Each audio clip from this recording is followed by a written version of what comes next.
வணக்கம் friends. ICT பேசிக் சீரீஸில் chapter 5 swing points. இந்த ஸ்விங் பாயிண்ட்ஸ் வந்துட்டு ஐசிடி மார்க்கெட் ஸ்ட்ரக்சரோட ஒரு முக்கியமான அம்சம். ஸோ இந்த மொத்தமாக பார்த்திங்கன்னா இதில் 8 வகையான ஸ்விங் பாயிண்ட்ஸ் இருக்குது.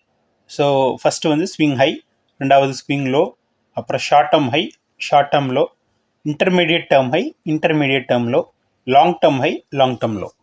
ஸோ இதுதான் ஐசிடி மார்க்கெட் ஸ்ட்ரக்சரில் இருக்கக்கூடிய 8 வகையான ஸ்விங் பாயிண்ட்ஸ்.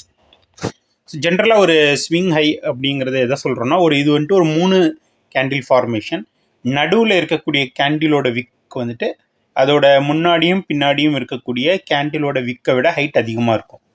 ஸோ இதை தான் ஒரு ஸ்விங் ஹை அப்படின்னு சொல்கிறோம். இந்த படத்தில் பார்த்திங்கன்னா மார்க்கெட் வந்துட்டு அப் ட்ரெண்டில் இருக்குது. ஸோ இதில் பார்த்தீங்கன்னா இந்த ஸ்விங் ஹையை ரீச் ஆனதுக்கப்புறம் மார்க்கெட் ரிட்ரேஸ்மெண்ட் ஆகுது. திரும்பவும் இந்த ஸ்விங் ஹையை உடச்சிட்டு மேலே போயிட்டு இன்னொரு ஸ்விங் ஹையை உருவாக்குது. திரும்பவும் மார்க்கெட் ரிட்ரேஸ் ஆகுது. ஸோ இந்த பேட்டர்ன் கண்டினியூஸாக ஒரு அப் ட்ரெண்டில் இருக்கும். ஸோ இதில் நீங்கள் ஒன்று கவனிச்சிங்கன்னா, இந்த ஸ்விங் ஹை வந்ததுக்கப்புறம் மார்க்கெட் கொஞ்சம் ரிட்ரேஸ்மெண்ட் நடக்கும்.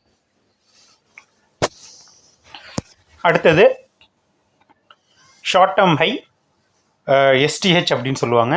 இன்டர்மீடியட் டேர்ம் ஹை, ஐடிஹெச் அப்படின்னு ஷார்ட் ஃபார்மில் சொல்லலாம். ஷார்ட் டேர்ம் ஹைங்கிறது ஒரு ஏற்கனவே சொன்ன மாதிரி ஏதாவது ஒரு ஸ்விங் ஹையாக இருக்கலாம். அதாவது அதுக்கு மேலேயும் அதுக்கு வலது பக்கமும் இடது பக்கமும் இருக்கக்கூடிய கேண்டிலோட விக்கை விட நடுவில் இருக்கக்கூடிய கேண்டிலோட விக் ஹைட் அதிகமாக இருக்கும். ஸோ அது வந்துட்டு ஷார்ட் டேர்ம் ஹை அப்படின்னு சொல்கிறோம்.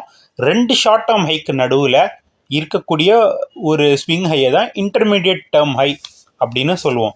ஜென்ரலாக இந்த இன்டர்மீடியட் டேர்ம் ஹை வந்துட்டு ஒரு ரிவர்சலோ இல்லை ரிட்ரேஸ்மெண்ட்டோ ஸ்டார்ட் ஆக போகிறத குறிக்குது. இந்த மாதிரி மார்க்கெட் ஒரு ஸ்ட்ரக்சர் சேஞ்ச் ஆஃப் கேரக்டர் கொடுத்து இன்டர்மீடியட் ஹையை உருவாக்கும் போது இந்த இன்டர்மீடியட் ஹை வந்துட்டு ப்ரொடெக்டடாக இருக்கும். அதாவது இதுக்கு மேலே ஸ்டாப் லாஸ் வச்சா அது ஹிட் ஆகிறதுக்கான வாய்ப்பு ரொம்ப ரொம்ப குறைவு. லாங் டேர்ம் ஹை, நான் ஏற்கனவே சொன்ன மாதிரி 2 இன்டர்மீடியட் டேர்ம் ஹைக்கு நடுவில் ஏற்படக்கூடிய ஒரு ஒரு உயர்ந்தபட்ச புள்ளி தான் லாங் டேர்ம் ஹை அப்படின்னு சொல்லுவோம். பொதுவாக இந்த லாங் டேர்ம் ஹை வந்துட்டு ஒரு ஹையர் டைம் ஃப்ரேம் அரேயோட மேட்ச் ஆகியிருந்தால் அது இன்னுமே பவர்ஃபுல்லாக இருக்கும். ஹையர் டைம் ஃப்ரேம்னா ஃபார் எக்ஸாம்பிள் நம்ம வந்துட்டு 5 மினிட்ஸ் டைம் ஃப்ரேமில் ட்ரேட் பண்ணால் 30 மினிட் டைம் ஃப்ரேம்லேயே இல்லை 1 hour டைம் ஃப்ரேம்லேயே இருக்கக்கூடிய ஆர்டர் பிளாக்கில் இந்த லாங் டேர்ம் ஹை வந்துட்டு கரெக்டாக மீட் ஆகும்போது அதோட அக்யூரசி இன்னுமே ரொம்ப அதிகமாக இருக்கும். இந்த லாங் டேர்ம் ஹையுமே பார்த்தீங்கன்னா மார்க்கெட் ஸ்ட்ரக்சர் ஷிஃப்ட் ஆக போகிறதுக்கு, அதாவது கேரக்டர் வந்துட்டு சேஞ்ச் ஆக போகிறதுக்கான ஒரு இண்டிகேஷன் தான். Next swing low. ஸ்விங் லோங்கிறதும் ஒரு 3 கேண்டில் ஃபார்மேஷன். இதில் இந்த 2வது கேண்டிலோட லோ பார்த்தீங்கன்னா அதுக்கு முன்னாடி இருக்கக்கூடிய அதுக்கப்புறம் வரக்கூடிய கேண்டிலோட விக்கை விட கீழே இருக்கும். ஸ்விங் ஹைக்கு அப்படியே நேர் ஆப்போசிட் ஆனது ஸ்விங் லோ. இந்த படத்தில் பார்த்தீங்கன்னா மார்க்கெட் அப் ட்ரெண்டில் இருக்குது. இதில் ஒரு ரிட்ரேஸ்மெண்ட் முடிஞ்சு திரும்ப ஸ்டார்ட் ஆக போகிற புள்ளி தான் ஸ்விங் லோ அப்படின்னு சொல்கிறோம். மார்க்கெட்டில் இப்போ நம்ம இந்த ரிட்ரேஸ்மெண்ட்லேருந்து நம்ம ட்ரேட் எடுக்கும்போது இந்த ஸ்விங் லோவுக்கு கீழே நம்ம ஸ்டாப் லாஸ் வச்சுருந்தா ப்ரொடெக்டடாக இருக்கும். Next short term low, intermediate term low.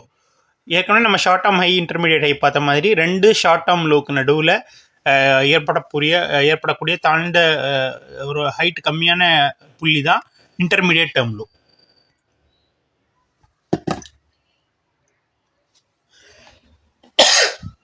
Long term லோன்னு என்னென்னா 2 இன்டர்மீடியட் டேர்ம் லோக்கு நடுவில் ஏற்படக்கூடிய ஒரு ஸ்விங் லோ பாயிண்ட் தான் லாங் டேர்ம் லோ. ஏற்கனவே சொன்ன மாதிரி இந்த பாயிண்ட்டு ஒரு ஹையர் டைம் ஃப்ரேம் சப்போர்ட் லெவலில் மேட்ச் ஆகும்போது இதோட அக்யூரசி ரொம்பவே அதிகமாக இருக்கும். இந்த நம்ம வீடியோவில் நம்ம பார்த்த இந்த ஸ்விங் பாயிண்ட்ஸ் வந்துட்டு அடுத்து வரக்கூடிய ஐசிடி ஆர்டர் ஃப்ளோ அப்படிங்கிற ரொம்பவே முக்கியமான ஒரு சீரீஸ்க்கு அடித்தளமாக இருக்கும். இந்த வீடியோ உங்களுக்கு பிடிச்சிருக்கும்னு நம்புகிறேன். இந்த வீடியோ உங்களுக்கு பிடிச்சதுன்னா சப்ஸ்கிரைப் பண்ணுங்கள், உங்கள் நண்பர்களுக்கு ஷேர் பண்ணுங்கள். நன்றி.